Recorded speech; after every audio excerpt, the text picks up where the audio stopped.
first season, these characters are all kind of stumbling to find themselves, and the writers are kind of stumbling to find them as well. So it's always a little bit more of a struggle. And at the same time, the actors, they were getting to know each other and positioning themselves and becoming friends and developing relationships as a group of actors playing a group of parts who were also getting to know each other. So it's always a very interesting dynamic in the first season of a show. A year ago, how could I possibly imagine that I'd be sitting here in the captain's chair aboard the USS Enterprise? This is my first go at episodic television, really, so I'm learning on my feet about how one develops a character. It's wonderful to work on a show where everybody wants it to be so good. That, I think, is the most exciting part, that everybody wants it to be really good. It's a privilege, I think, to be working on this project, and I hope that it will have somewhere near the success that the first one did. We should be so lucky.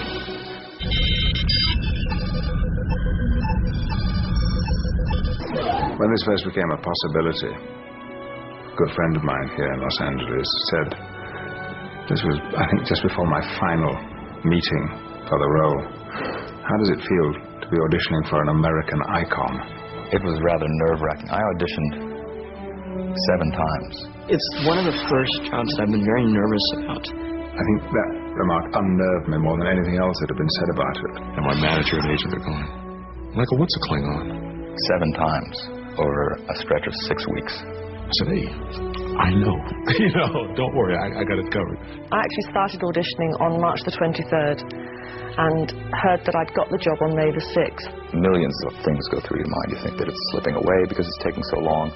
You think they're out there trying to find someone else to play your part. I realized that, you know, being a Klingon, you had to have no jokes, be totally serious, aggressive, and all that. And I pretty much went in there into the office and didn't talk to anybody.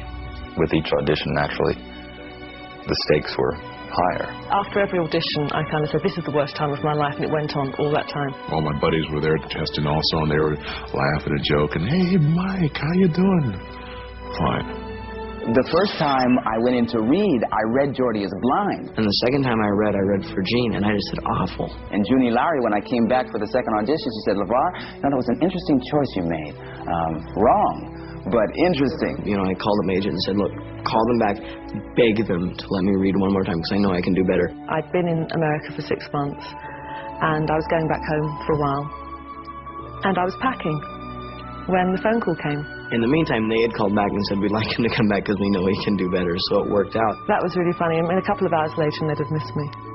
Actually, I was the last one cast, and it was an afterthought. I mean, they'd already had everybody cast, and they kind of came up with this thing of having a Klingon at the last minute. I had a fairly easy process of it with only three readings. Some of them went through considerably more changes, you know.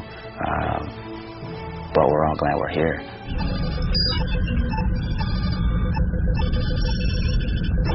It's especially satisfying, and it's always been interesting to me to play the number one in anything. Kings, princes, prime ministers, dictators. There really is no substitute for sitting in the biggest chair. Counselor, do you believe a ship captain should explain every order? I've always been fascinated by power and how it's used, by what authority is and how it's exerted, and therefore to be at the helm of this extraordinary, wonderful vessel with these 1,000 or more people aboard is continually interesting, because how Picard exercises his huge authority and his influence over the others. All decks, all stations, battle stations. I've always been a sucker for adventures, especially those that imply a certain amount of risk in them, either career risk or professional risk or technical risk, or something in terms of acting. Helm set in warp 1.5, retroactive course. Warp 1.5, retroactive 261, Mark 3-1, sir. Bridge to engineering, stand by.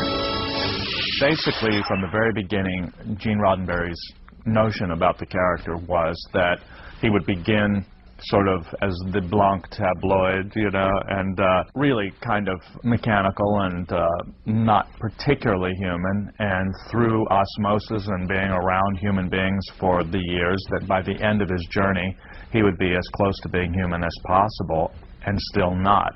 You are fully functional, aren't you? Of course, but... How fully?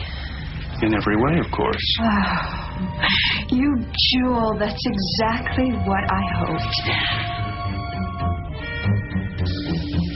An interesting fact is that Marina Sirtis and Denise Crosby, who came to read for the roles of Troy and Tasha, we had them flopped the other way. From what I understand from the producers is that they were sold on me as that part.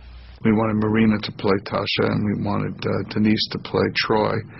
And when Roddenberry read the two of them, he suggested that we switch them, which in fact we did. Gene felt that, now these are his words, that I was too much like Grace Kelly, and that I couldn't, that Troy should be this exotic, otherworldly creature, and I was just this kind of American golden girl. When I first got the job, what I did was I made him hate everybody. Captain, these are Romulans. They are without honor. He did not like anybody on the ship, especially Data, because he thought Data was a talkatory. You know, just something to, what is this, you know? And I'm taking orders from a machine. Emergency close. Now show me your warrior fierceness.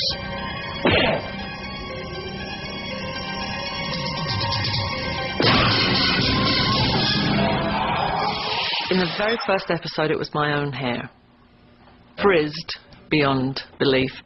In the first season, we were bunhead. The hair is totally different.